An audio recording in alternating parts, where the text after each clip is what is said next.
Hey, it's Mike here. This is just a quick little update about the Goplus cargo box that I had got for my Subaru way back during the pandemic, roughly when I was moving. So it's been maybe about a year and a half now. I'm just being a little bit approximate.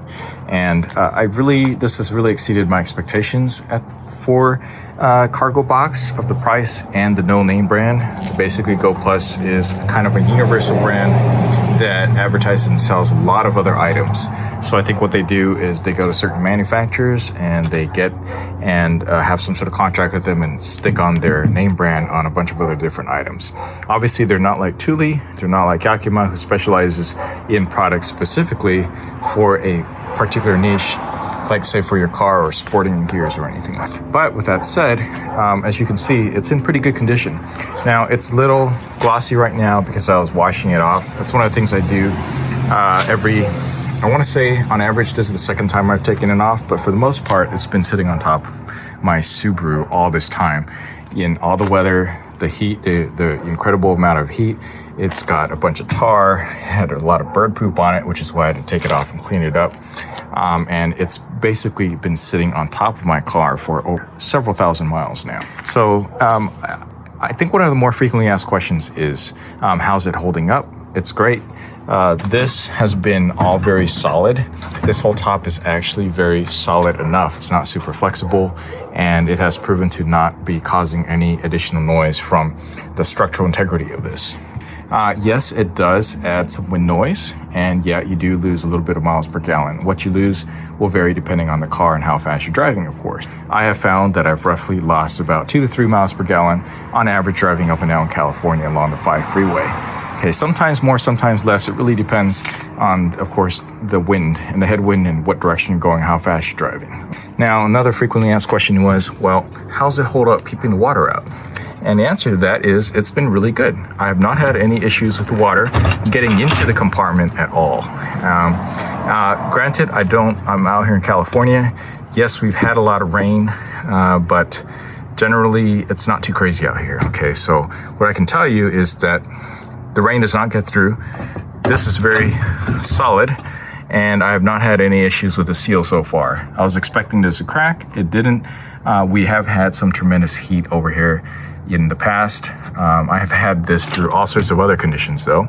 So there's been no issues. I just basically give it a wash. And most of the time when I'm washing the car, I actually don't get a chance to wash the top because I'm short and I can't reach the top.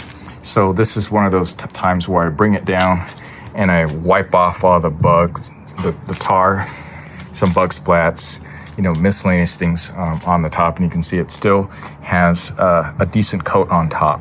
Maybe it's because I put on the wax coating, maybe not, or it's just held up really well. You'll notice I don't have really much of any scratches on there, and that's probably because it's really high off the road, and generally you don't have pebbles and stuff get on top of it. Now I'm going to open up the box and show you a little bit on the inside, some issues that I did have, but it's really something that you just need to check on every now and then. All right, forgive the lighting conditions. This is actually now in the evening. There's no more sun. So as you can see, this is the inside. You can tell it's still in pretty good condition. I have literally moved a lot of things back and forth in here. So, this is a polycarbonate and it will get scratched up. So just keep in mind. Now, I did have a little carpet that I put on top of this whole thing just to make sure that, things are shifting around a little bit. I recommend you try doing the same thing. Maybe that's why nothing seeps through here. As you can see, there used to be these rubber seals here. These things are now gone. They basically either cracked off from use or just from sliding around. All that, as you can see, there's going to be a little bit more. Now, there are some fancier. Keep in mind, this is what all right, now if you want to put on a new one, it's going to be a little bit more difficult, but you're going to have to either take the bottom or the top. Again, really hasn't been much. Another thing is these things there's some rubber here, okay? This, I found, actually slid all along. And as you use it throughout different weather, whether it gets really, really cold, the rubber shrinks and expands a little bit. And when that happens, when you remove it or shift these things around, the rubber kind of gets stuck here. Now, when you're going back to tighten on it, it no longer stays in the groove. Now, I already took these off and put it back in the groove because I wanted it to be ready to go. But just keep that in mind. So periodically, you're gonna have to go in there. If you currently mounted on your vehicle, kind of you have to go in there and take them off and stick them back on. Now, what I suppose I could do is I could just glue them in permanently, but I haven't gotten around to it. But if you do have these out and you have some time, you got some contact cement, I'd suggest just cementing them in here so that they don't come out, right? Because there is no adhesive going on it. That's why they come out. One other frequently asked question I get is how to use the lash straps. Well, it turns out that the straps actually go through here. See this opening here? One on this side, one on the other side. Frankly, I haven't used them much, but they are there if you need to. Usually if I stick anything in here, I have it packed up pretty tight, or I just stick another moving blanket on top and it keeps everything pretty secure. But if you do need to lash things down, and I do recommend you do, especially if it's something really dense and you want to keep it either in the middle of the unit while you're driving along on maybe some sort of bumpy road, you're going to use lash traps and you lash them through these things right here. So there's 2 on each of these and a total of 4 of these. As you can see, these have held up pretty well too. Okay, so I have had 0 issues with these, and these have also not been a security issue whatsoever. I have not had anybody try to break in though.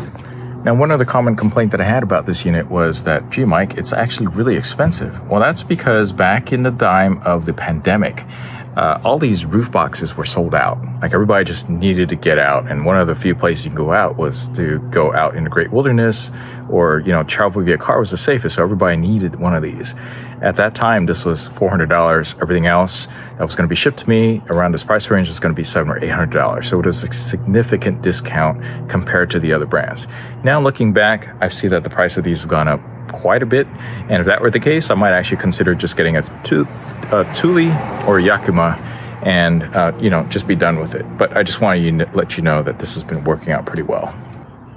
Well, I hope this video answers most of your questions. If you have any more, feel free to contact me down below. But that's it for this video. Please give it a like, subscribe for more. Thanks for watching.